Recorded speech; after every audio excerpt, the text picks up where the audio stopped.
I'm so happy, 'cause today found my friends are in my head. I'm so ugly, that's okay, 'cause so are you. Book on is Sunday morning is every day for all I care. And I'm not scared, light my candles in our days, 'cause I found God. Hans and Scotty, 97.5 DKSL Sports Zone. Happy Friday. Weekend's almost here. Hope you're all having a good one. Hope you're all making preparations for Valentine's Day. If you have not, get up here to Layton. We're live at Minky Couture. That's just one of several locations. You get 55% off these blankets and be a hero on Valentine's Day. It's that simple. Andy Bailey's going to join us coming up here in a moment. It's been a minute since we've chatted with him. Way too long. Love his takes. He's great on Twitter. Very, very forward. Doesn't try to sugarcoat things, which I absolutely love, and always gives us it straight here on the Hans and Scotty Show. So excited to have him back on. So we'll get with him here in just a moment, chat with him about the NBA post-trade deadline and what he expects throughout the rest of the 30 games of the regular season. Really quickly before he jumps on, things didn't look real good against Phoenix last night. No. That was a team that looked dismantled. No Booker. And no matters. No worries. And no big deal. No big deal. Because Kevin Durant is still Kevin Durant, and Phoenix is still firing hot. I mean, I still think that's a team that could come together. Oh, yeah. It's got all the talent it needs when Booker's healthy to come together. But last night, really from start to finish, they pressed and dominated. Yeah, and not surprising, honestly, considering, you got the loss of players due to the trade, and then probably the mental fatigue of the whole thing, too. I mean, I don't know how interested the Jazz really were in playing basketball after dealing with seeing their guys get traded. Probably wasn't a pleasant day for them, and it makes a little bit of sense that they would get it handed to them a bit last night. I'll tell you what, Bradley Beal looked okay last night for stretches. Yeah, he still got some gas left in the tank. He looked really good in moments. Grayson Allen hit a couple of threes. That deep three there in the, maybe, was that 5 minutes into the first quarter? Yeah, it was early. He strokes a deep three. We're talking about Grayson Allen, who's leading the league in three-point percentage at nearly 50%. He's at over 49% from three. And last night, he stepped out there and went 2 of 3. Was it 2 of 3? No, he went 2 of 3 from 3 and hit one deep three. So with Grayson and Bill doing what he's doing, that is a team that if Booker's healthy, Phoenix is a team that can catch some fire. All right, joining us now, one of our favorites when it comes to the NBA, it's Andy Bailey, carving out a few moments for us. Andy, how you doing, man? Hey, Andy. I'm good. How are you guys? Very good. Very good. All right, so trade deadline's in the rearview mirror. Kind of give us your evaluation of the Jazz and what you think of Danny Ainge and Justin Zanuck and the work they did on a couple of those trades. I guess my hesitant, obviously you can see I'm struggling to come up with the words. They're one of the teams that confused me a little bit yesterday. I thought, and maybe it's just because the offers weren't out there, I thought they'd be able to get better value for Kelly Olynyk. I was kind of surprised they had to attach Abaji to him to get a first-round pick back. Maybe there's somebody in the 24 draft that they're just higher on than the consensus, and they were really, keen on getting that pick, and so that made it worthwhile for them. But that trade was kind of a head-scratcher to me, and the Fontecchio one is maybe a little bit easier for me to wrap my head around. As far as I can tell, I think his name is Procida, is the other Italian player that they got the draft rights to. Could be sort of a similar wing who can shoot from Italy of all places, and he's 7 or 8 years younger than Fontecchio, so maybe you're just kind of turning the clock back on that. And the second they got in that deal could be valuable too, because it should be early in the second round. The other thing maybe they're doing is just kind of clearing the way for someone like Taylor Hendricks to maybe get some more minutes now that Kelly Olynyk is gone.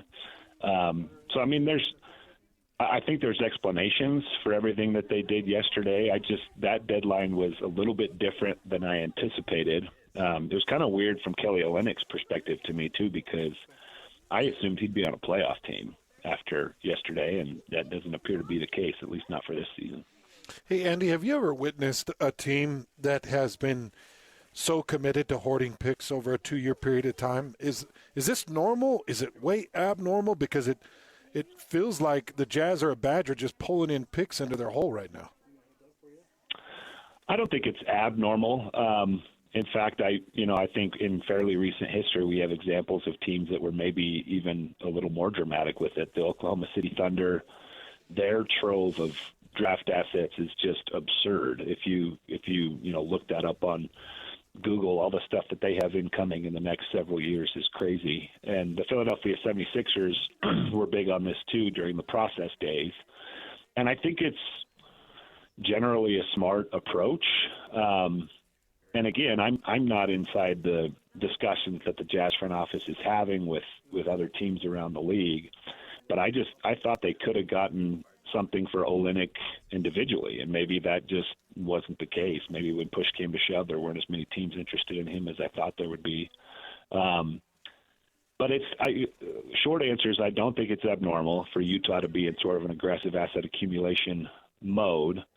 But they're also, I think, for 2 years in a row now have been better than expected. So I think, you could probably justify dialing that back a little bit and being more of a buyer. A lot of people actually kind of expected them to be buyers yesterday. So I guess they've got a bunch of different paths they could have gone down. It's just the ones that they found yesterday took me by a little bit of a surprise. Let's how much dissent is there in Lakerland with the Lakers unable to do anything and LeBron seemingly not pleased about it? It sounds to me like there's a decent amount. I've seen a lot of media people connected to the team talking about, you mentioned that LeBron may be unhappy with it, and I can understand that. I mean, for most of the last 20 years, he has gotten his way on stuff like this, and for that not to happen has got to be a little bit of a surprise to him. And I've seen a lot of, Lakers media and fans think, well, even if we didn't want to expend our first and kind of keep our powder dry for the summer, we could have done something with second-round picks. We should have done anything to improve the situation. I generally think this was probably the wisest path for them. I don't think there was anybody available on the market this week who would have dramatically changed their fortunes. They're going to be able to trade 3 first-rounders in the summer as opposed to 1 right now, and so maybe they're able to go out and get a star. I think people are already whispering about Trae Young potentially as a possibility for the Lakers. That would certainly be interesting.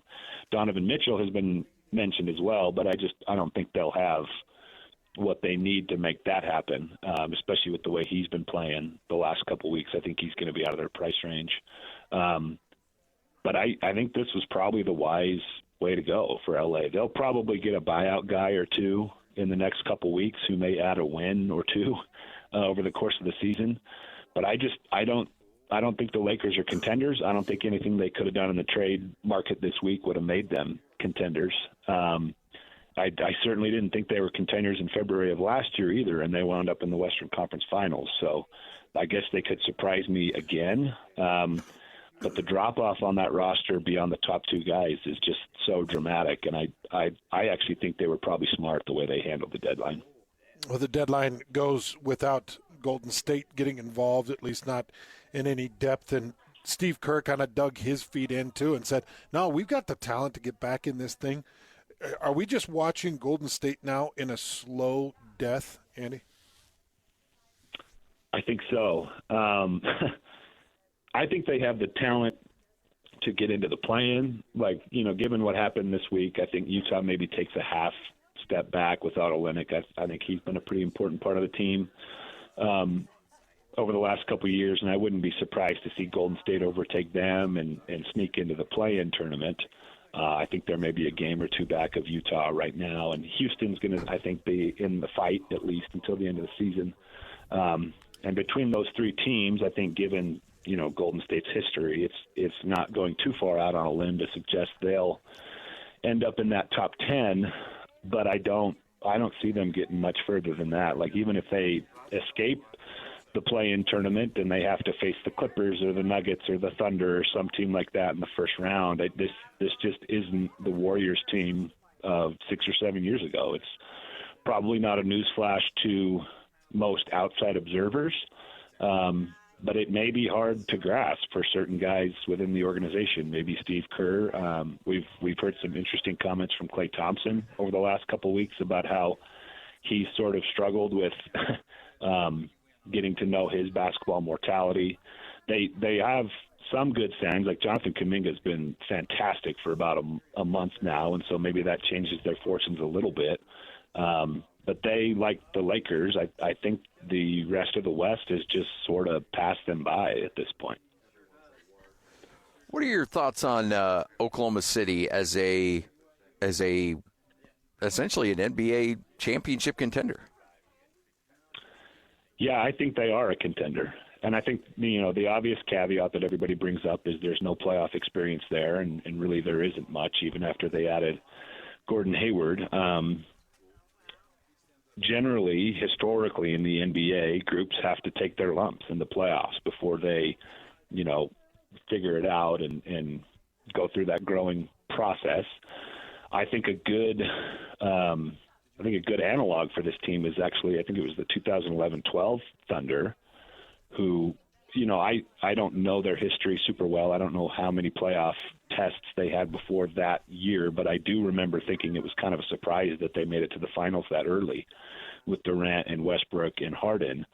And I wouldn't be shocked, just on talent and versatility and length alone, if this OKC team makes that kind of a run. I think they are just phenomenally talented. I think SGA is clearly been one of the 3 or 4 best players in the league this season. You need that to make a deep playoff run. You need one of those super duper star type of guys.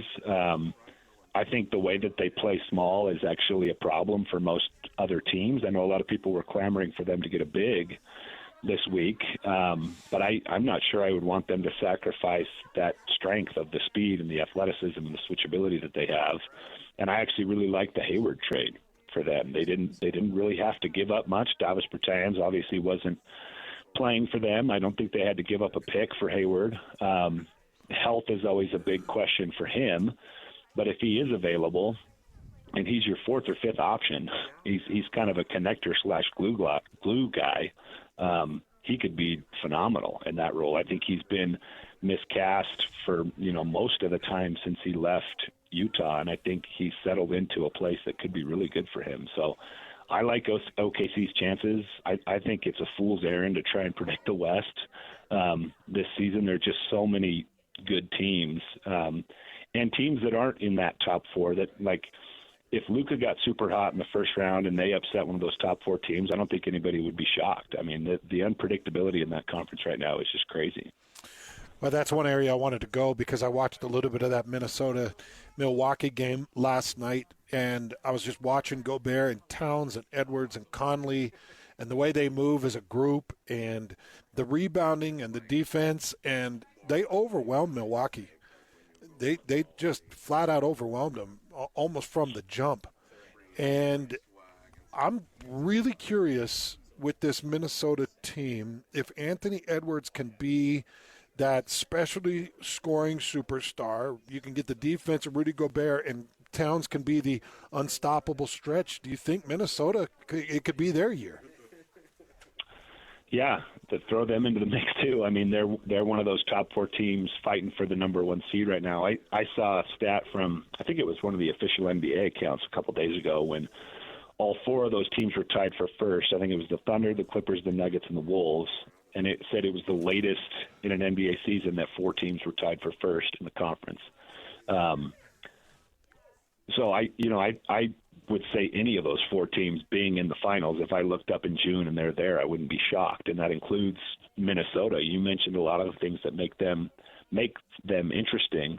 Of all those things, the one I'm maybe least worried about is Anthony Edwards playing like a superstar in the playoffs. I mean, his numbers so far, and granted he's only played in 2 series, but he's averaging 28 points, 5 rebounds, 4 assists, a steal and a half, and a block and a half in the playoffs. And last year against the Nuggets, there were the extended stretches where he looked completely unstoppable.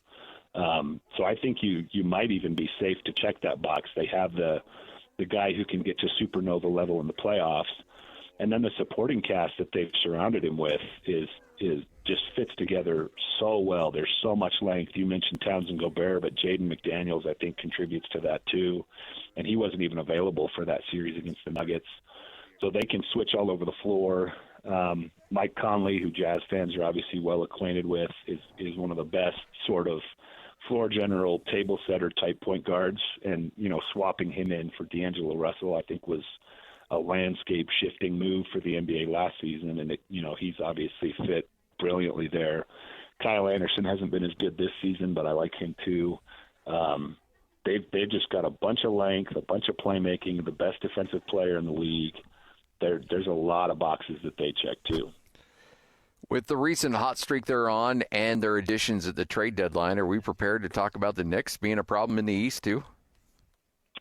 Yeah. I actually wrote an article yesterday in the wake of the deadline. I think they won trade season, and that's sort of a nebulous term. I extended it all the way back to the Anunoby trade. So they've picked up him and been absolutely dominant with him on the floor ever since he came over. His defense, I think, has gotten most of the attention, and rightfully so. But I think the way that he plays offense and the way that he fits in with Brunson and Randall is just such a better fit than R.J. Barrett. A reliable catch-and-shoot guy, a timely cutter, doesn't need to dominate the ball. So that alone was huge, and I was almost ready to say they're close to a Tier 1 contender in the East even before yesterday, and I think they just knocked yesterday out of the park. There weren't any stars moved, and a lot of people are complaining about this deadline being a dud. But Alec Burks, I think, has quietly become one of the best reserve combo guards in the league over the last 5 or 6 years. Another guy that Jazz fans obviously know pretty well.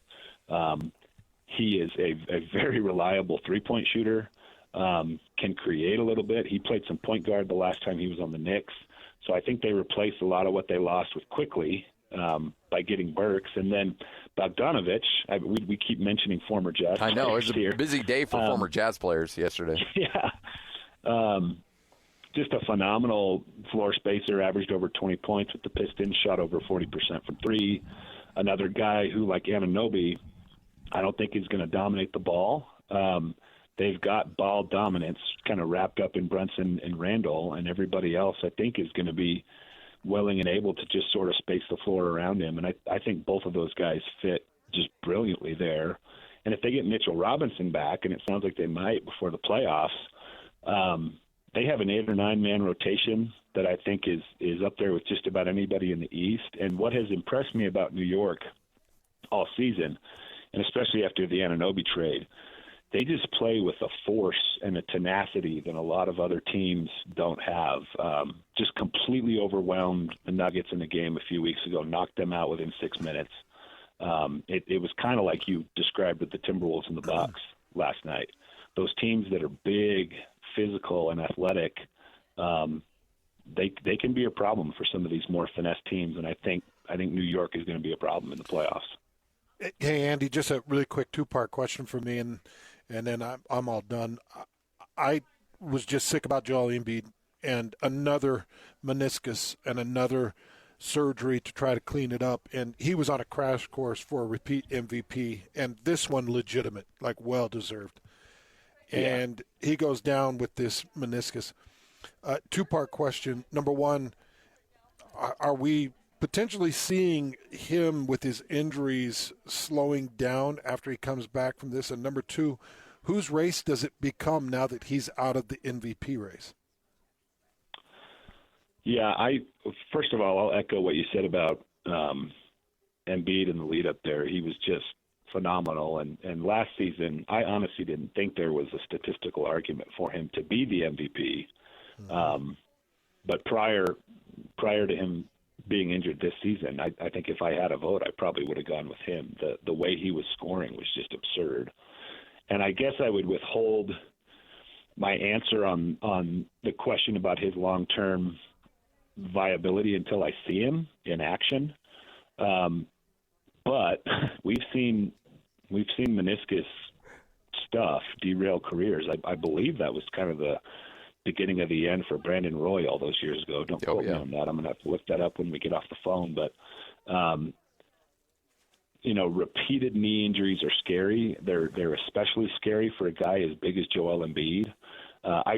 Shortly after that injury happened, I was Googling pictures of him at Kansas because I just remembered him being this, slender, kind of more of like a Rudy Gobert type frame. And I don't know if he can get back to that kind of frame. Maybe he doesn't even need to, but even if he lost 20, 30 pounds, maybe does that make his career last a little bit longer? So again, I think we'll kind of have to see how it goes when he gets back, but there are certainly, there's been red flags health-wise throughout his career. They're maybe waving a little bit more aggressively now. But I guess we'll see. We'll see if he comes back this season, which I think the vagueness of Philadelphia on that has been kind of frustrating. I guess if there is a chance, you want to leave that door open. But if there's also a chance of him aggravating stuff, I think you need to be super cautious with it. So I'll withhold on that one. And then on the MVP race, now that he's gone, I think the statistical juggernaut once again is Jokic. I watched him last night and thought he played really poorly for most of the game. And then you look at the box score and he winds up with 26, 12, and 9 or something like that. And that's just become the norm for him. But I do think there will be a case for Shai Gilgeous-Alexander, especially if they finish first. If the Thunder finish first, he's averaging, 32 points a game. He leads the league in steals. He's leading the second youngest roster in the league to first place in the West. There's going to be a loud and probably justified call for him to have a shot at it. All right. Andy, always a pleasure to catch up with you, man. Thanks for your breakdown, as always. Thanks for the insight, and we'll look forward to catching up with you again here soon. Love your work. Appreciate it. Thanks for having me, guys. There he is, Andy Bailey, right here on 97.5, the KSL Sports Zone. Andy's been a good friend of ours for a long time. He's been really kind to come on and help us out.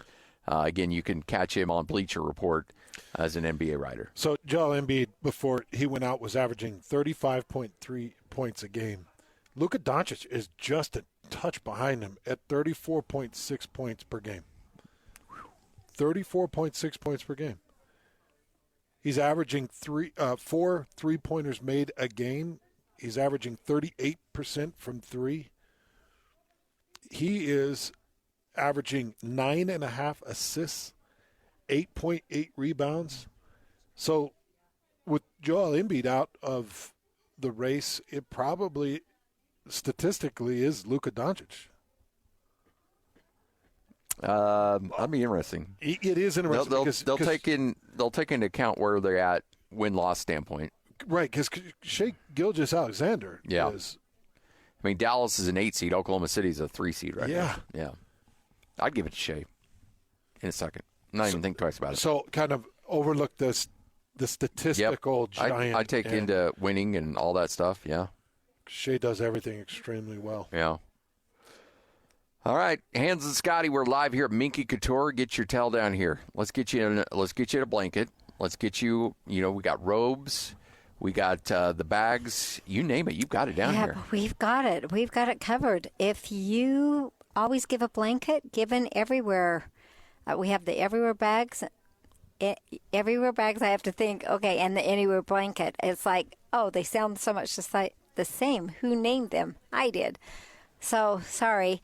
But the blankets that go anywhere with the zip, that have the hood on them, that literally are just fun if you have spring sports, soccer games, outdoor sports coming up, baseball. It's great to have. It's the right thing. And it's something that I was able to give to my wife, and she loved, because we go to a lot of games. You got football season that's going to be rolling around. You got the spring season that's going to be rolling around, so you got some early cool temperatures. Yes, and it's rainy. Yeah, it's waterproof, water resilient. I can't say proof. Oh, is that right? Even though I've had zero complaints. It's just not 100%. Like, you don't want to stand outside in a You can't snorkel with it. in a hurricane or a typhoon.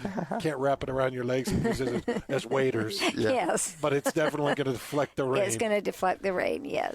55% off. And again, not just in this location, all up and down all your stores. 6 locations, yep, 55% off. And if you are sitting at an office and you go, how am I going to get there? Tonight I've got to go to an indoor basketball game. Just order online, and I think it will be there if you're local. I think pretty much for sure it'll be there by Wednesday. Let's go.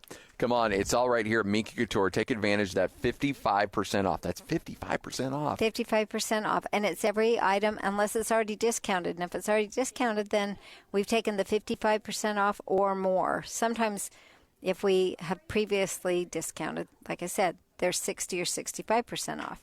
So you can't lose either way. Let's go. You're saving tons of money. You're saving your relationship, and it's a win-win.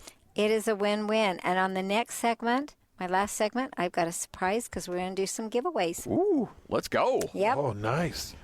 Stay tuned for that. You always love the giveaways. Yep, it's all right here on 97.5, the KSL Sports Zone, live at Minky Couture. This is DJ and PK. OKC got him last time at Delta Center. That's a poll question for another day. The Delta Center or Delta Center? What do they want? They've asked me to drop the, so I'm going to. Because? Nobody asked me. They don't care what I think. I just like that it bugs you. Okay. Talking to a guy I work with. He said, I was up early driving somewhere. I had you guys on. PK was cracking me up. He was giving you such a hard time. But I agree with you. It's the Delta Center. But it was still hilarious. I love that you've thought about it. Well, I have to. You keep bringing it up. I don't give a crap what they call it. It makes no difference to me. I care about what goes on the floor during the game. Catch DJ and PK mornings from 6 to 10. Presented by Murdoch Hyundai, Utah's #1 Hyundai dealer for 16 years in a row. On 97.5, the KSL Sports Zone. The wheel is loaded, and it's time to talk some sports. This is Sports Roulette with Hans and Scotty on 97.5, the KSL Sports Zone.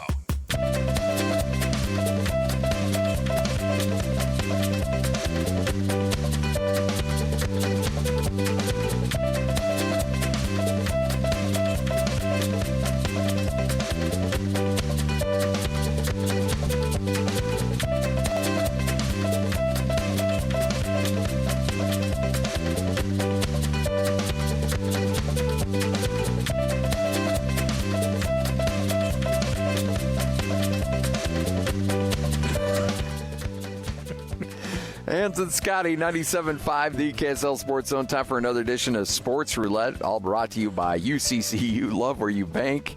Utah Community Credit Union. Learn and earn with the app, paying your family to learn about money. All right. We got a bunch of stories as we wrap up the week. Let's get to it. Lloyd, fire up that wheel.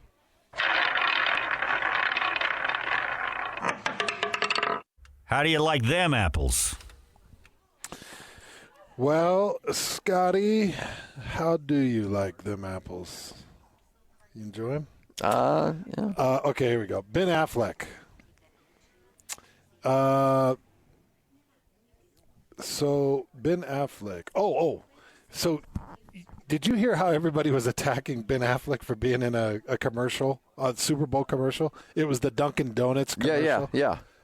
So everybody's beating him up, and they're like, "Wow, you go from whatever Emmy or whatever Academy Oscar Award, or whatever it is they win to a Dunkin' Donuts commercial, huh?" His ultimate flex was, "Hey, idiots, I got $10 million for one day of filming."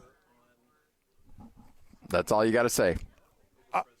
I mean, do you know how many actors have done full movies and not even been close to $10 million? Oh, I bet Affleck's done a bunch of movies where he hasn't even made $10 million.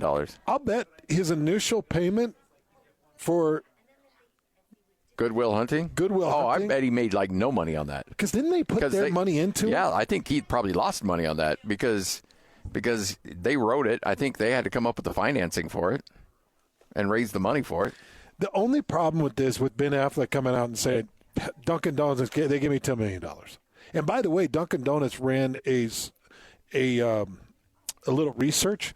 The day after that Super Bowl that he was in that commercial, it was the most donuts sold in Dunkin' Donuts history. You know what? I will never begrudge somebody for how much money they make because somebody gave that money to them. Like, if you want to be mad at somebody, be mad at Dunkin' Donuts. Don't be mad at Ben Affleck. Ben Affleck got his money. He got his money. And now we're seeing all of these big-time actors in these Super Bowl commercials. Now we have kind of an idea of what they're being paid. I'm also, like, if I'm a B-lister, who's a good B-lister right now? Is the kid that was in Little House on the Prairie that is now in everything. Wait, what? Who? Jason Bateman. Jason Bateman's an A-lister. Yeah, I would say he's an A-lister. He's an A. Okay, what about the girl that was in Little House on the Prairie? You mean half pint? Melissa Gilbert? Half pint's No. like a C-lister. No. Shannon Doherty. No, she's like an H or an I-lister. She's that far down. Yeah, 90210 has been pretty far in the rearview mirror. I know all my actors by Little Why are House. you just going Little House on the Prairie? Because Free to they had branch out. everybody. They had everybody. Even Johnny Cash did some. Angela Lansbury, Acting. when she was alive, was a B-lister. She was in Little House too. Whoa, she had a spot in Little House? Yeah, I think she actually did a couple of episodes in Little House. Wow. But I think the all-time great Was she combo- was she Mrs. Turtle? There wasn't a Miss Turtle. Or It was Miss Miss Turtle. Beetle. Or Beetle. Sorry. You're a jerk. Don't do that, man. You know I don't like when you do that. There's a few sorry. lines. There's a few lines we can't cross on this show, Lloyd. You know that. And that is definitely one of them. Johnny Cash and June Carter did a series. They did an episode. They did like 4 or 5 episodes for Little House. Were they a married couple? They were. Nice. Yeah. And those are a couple of my favorites. Johnny was a no-nonsense kind of actor. He'd just get his business done and get out. Well, Mama, let's go out to the back 40. That's John Wayne. Come on, mother. Anyways, Anyway, let's say Shannon Doherty is in a Super Bowl commercial. yeah. And now she's looking and she's like, so how much did you pay Ben Affleck? And they're like, $10 million. All right, I'll take 10. Like, No, you'll get you're going to like get this gift card 10,000. for a free cappuccino once a month for 6 months. And you'll be grateful. She's like, fine, I'll take it. Shannon Doherty. Hey, there was a time where she was kicking butt. Oh, yeah. Yeah, 90210 for sure. All right, spin it, Lloyd.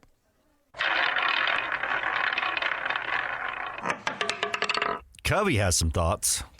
So, Britton Covey with the Philadelphia Eagles had a good little chat after, on Media Row, on Super Bowl Media Row. A bunch of athletes go up and down and talk to various media members. Usually they're hawking product, whatever the case might be, but sat down and was asked why things went south this year near the end of the year for the Eagles.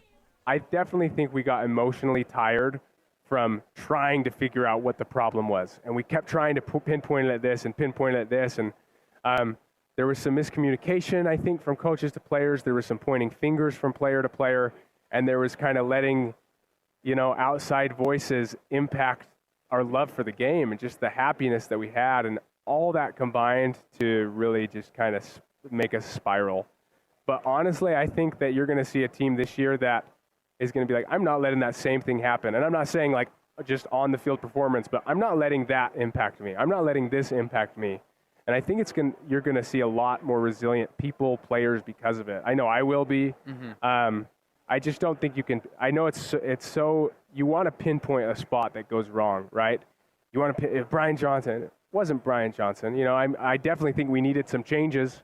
And so, we have a new coordinator. I think it's going to be good for us.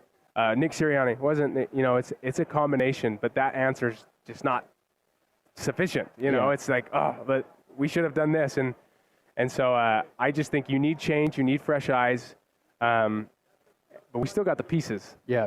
We still got the pieces this year, and we got 58 draft picks. It's crazy. So we're going to do something. But yeah, I definitely think we overcorrected in some areas last year and undercorrected in others. Oh, yeah. That's hearty. Well, yeah, and that's chunky stew. You can eat that one with a fork. You really can. Yeah. That had a lot of beef in it. Yeah. I just want to give more broth if I'm him. And here's the thing. Britton, he's older, he's mature, he's well-spoken. He's wise. He's very wise. He's very intelligent, and I guarantee everything he said was absolutely true. Yeah. However, I don't know if a second-year player can be saying that. And plus a little Utah and Utah crime right there. Whew. Like, that's not going to sit well. Okay, first off, I love it though. I love it. Look, if he had 1,200 yards receiving last year, he can say that. If he was a 10-year pro, he could say that. I just don't know if you're a guy that's just still in there scratching and clawing, trying to make your way onto that roster year in and year out. If you can say that and survive it, I hope he can. So, I don't know where did you see this? How big is this getting? Who's picked it up? I've seen it retweeted a few times. In fact, I think Jake Hatch retweeted it today. That's where I saw it. Because the way I look at it, the only way it really actually has an impact is if people start grabbing sound bites and it goes viral. Yeah. If people start taking the clips and start pumping it out there where it's a shortened clip of him saying, hey, we emotionally fall apart, and they start pumping it out there and and then it's in his teammates' face and it's in his coach's face, and they're like, he's a returner in his third year. What? But if it stays just kind of mainstream, not viral, but just mainstream. Yeah, I think it's. I guarantee this thing's getting blown up in Philly. Barstool Philly has picked it up. Dang, Barstool. Yeah, and they got about pretty close to about 200,000 followers. Well, what did they say about it? Are they listing it as a negative, or because his comments are very nice? Well, I went very accurate. Yeah, and I went and looked at some of the responses, and there were a lot of Philadelphia fans like, finally, somebody's speaking the truth. But you listen to it, and you're like, oh, that actually feels good. Yeah.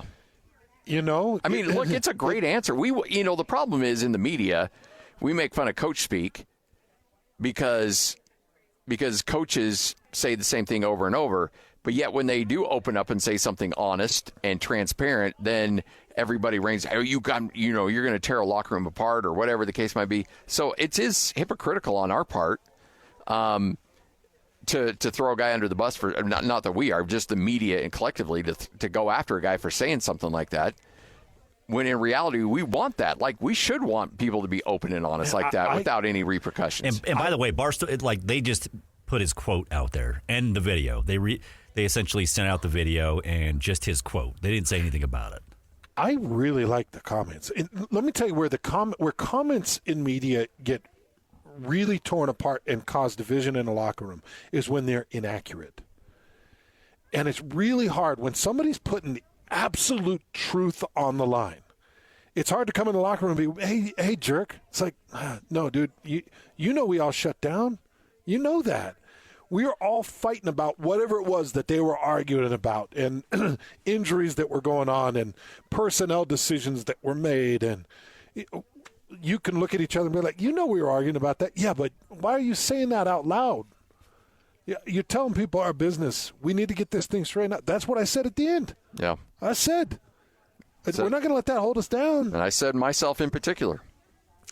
I love Britton. I do. And I love those comments. I just hope it doesn't bite him in the butt. That's all. I do too. I don't think it will. My instincts tell me this will die after the Super Bowl. OTAs will kick up. We'll start talking about personnel stuff, and they still have Jalen Hurts, and they'll have a ton of attention. And they got a brand new offensive mind and system that's coming in.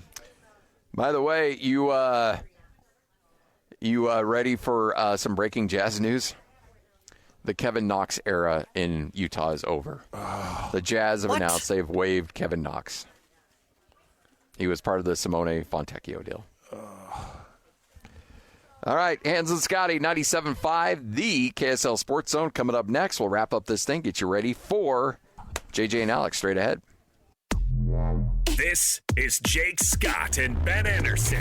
The radio voice of the Utah Jazz, the one and only David Locke. I suspect we're going to see a lot more Taylor Hendricks before the end of the year. What do you make of that? He has to start playing at some point, and I think we can get an asset in exchange for clearing playing time for him. That's what you just did. I think it'll be really interesting to watch. He's been in the G League for a long time. This will rejuvenate him. Some of his play as of late felt a little bit like maybe he'd been there for a long time, and I think it'll be really interesting. He showed defensive flashes. I think he's going to have to learn how to play hard. I think he's going to have to learn how to play every night, which is hopefully two things he learned in the G League. And then I don't expect like massive skill development. He's still, over time, going to have to learn how to dribble and pass. And I just hope we see a little bit more than just a corner three shooter. Like, I'd like to see him play inside of the team concept now that he knows he's going to be getting 20 minutes of the night. Hear Jake Scott and Ben Anderson every day from 10 to noon on 97.5 The KSL Sports Zone. And Solson and Scotty Chin. That's right. Yeah! On 97.5 The KSL Sports Zone.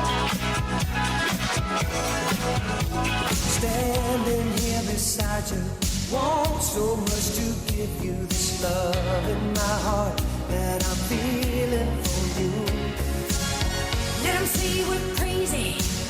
I don't care about that. Put your hand in my hand, baby. Don't ever look back. Let the world around us just fall apart. Hands and Scotty, 97.5 The KSL Sports Zone. Well, that's why we don't do video, Hands. Yeah, I know. But it's the wave of the future, so we got to get on it. We got our recipes have been posted, the videos. Nate came to our houses, and yeah. Your dicing hands is something else. I thought you did a tremendous job. Well, you're the only one, I guess. Yeah, I guess so. I mean, just because Jessica does all the cutting up at Boyd's house. You're not lying. Guess I don't have a salsa garden to procure. Oh, man. The videos didn't turn out like I'd hoped them to. I think I'll just have Amanda do them. Just let Amanda and Jenny just do it all. Yeah. You mean record them or be in them? Be in them. Oh, yeah. Nobody wants to see us. Yeah. Yeah. The recipes are great.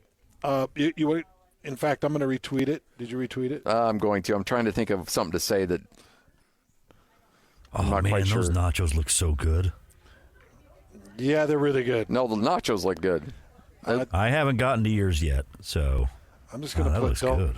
Don't let my face ruin the food. Don't let my face.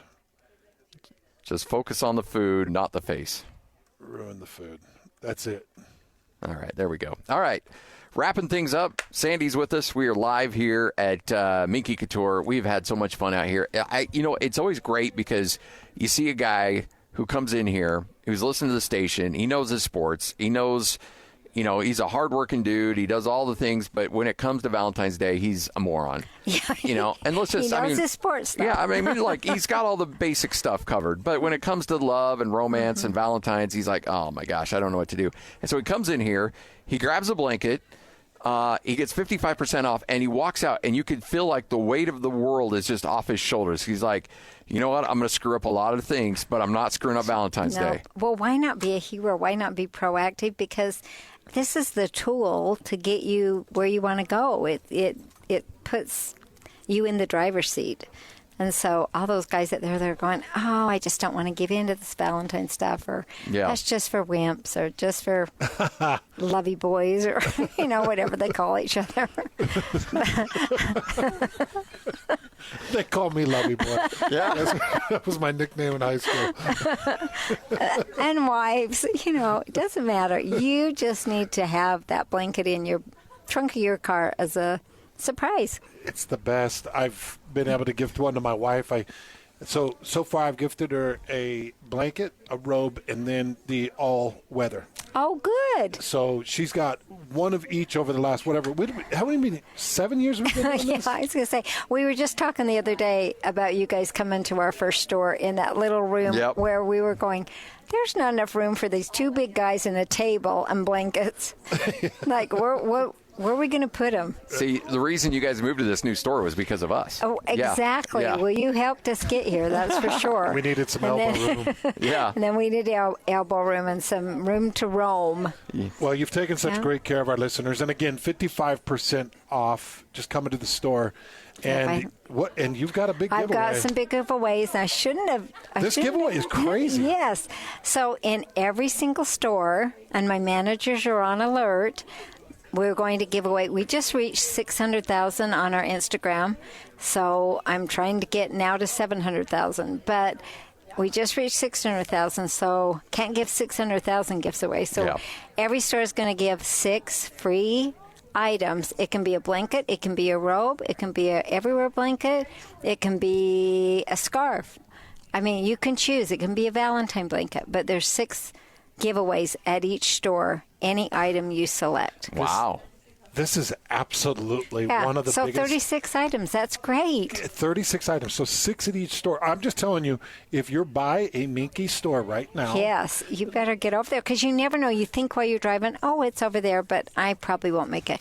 But you never know. We've had people wait a half hour, and we've had people wait 2 seconds. So you have both, but with 6, your chances are so much better. Yeah, absolutely. And by the way, I'm going to give people a tip. Your chances are really good because this is only a one-time mention. Yes. Because, this is the one and only time that this will be mentioned. So if you're hearing it, be one of the first 6, and you get to pick an item out and of I Minky. love your listeners, and I love that they're going to go to a store near them, and they're going to run in and get that gift. For it's so free. excited, and they're your peeps. Yep. They love them. And we love you, morons. We love you. Yeah. But we need to get you squared away for Valentine's. They're all such great guys. Oh, they are. They're good dudes. Well-mannered dudes. Morons. I call them lovey boys. Lovey boys. Well, you're a moron coming in here, and when you leave, you're a lovey You're a lovey boy. For sure. You can be transformed. Yes, with a absolutely. 6 free items at every location. 36 free gifts. You Giving just got to away get in any there. item. You can get grande, anything you want, any color. Just each customer gets one. Mention the show. For 6. Let's go. Yep. Thanks. It's all right here at Minky Couture, 97.5, the KSL Sports Zone.